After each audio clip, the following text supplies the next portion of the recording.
बिस्मिल्लाहिर्रहमानिर्रहीम इन्नस्सलाता तन्हा अनिल फ़हशाइ वल मुनकर सदक़ल्लाहुल अज़ीम। इंतहाई वाजिबुल एहतराम नाज़रीन व हाज़रीन,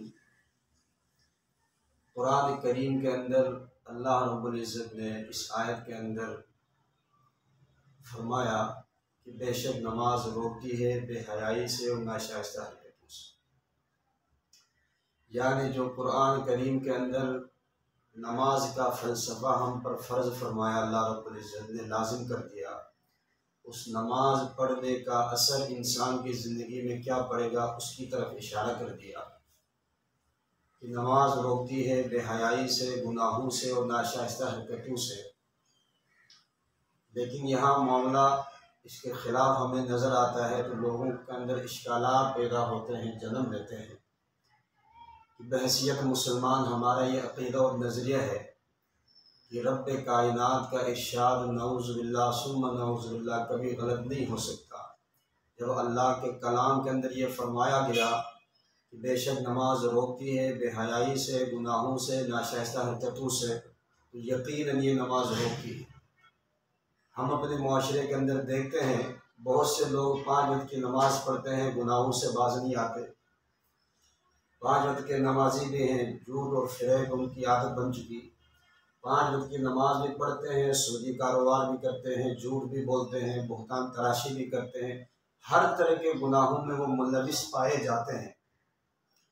तो लोगों का ये ख्याल होता भाई न कुरान ने तो कहा रोकती है, यहाँ पर ये रुकते नहीं है। कुरान ने जो फरमाया बिल्कुल सच और बजा फरमाया, इसलिए कि वो नमाज रोकती है जो अल्लाह रब्बुल इज़्ज़त के फ़र्ज़ करदा नमाज है, उनमें जिस तरह पढ़ने का हक़ है, जिस तरह आदाब व शराइत हैं, उसके मुताबिक जो नमाज पढ़ी जाएगी वो यकीनन गुनाहों से रोकती है। अगर कोई इंसान नमाज पढ़ता है, गुनाहों से वो रुकता नहीं, गुनाहों से वो बाज नहीं आता, तो इसका मतलब ये है कि वो जिस तरह नमाज पढ़ने का हक़ है उस तरह पढ़ नहीं पाता।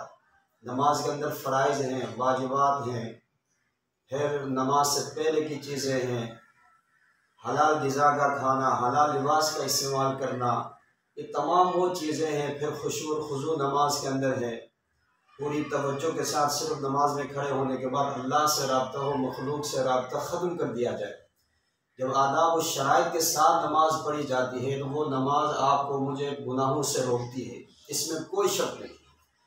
अगर मेरी नमाज मुझे गुनाहों से नहीं रोकती है तो फिर मुझे अपनी नमाज की तरफ गौर करना होगा कि मेरी नमाज के अंदर कौन सी कमी है जिसकी वजह से मेरी नमाज मुझे गुनाहों से नहीं रोकती।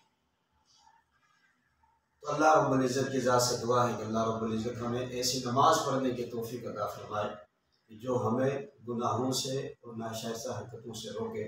व आखिरु दावाना अनिल हम्दुलिल्लाह।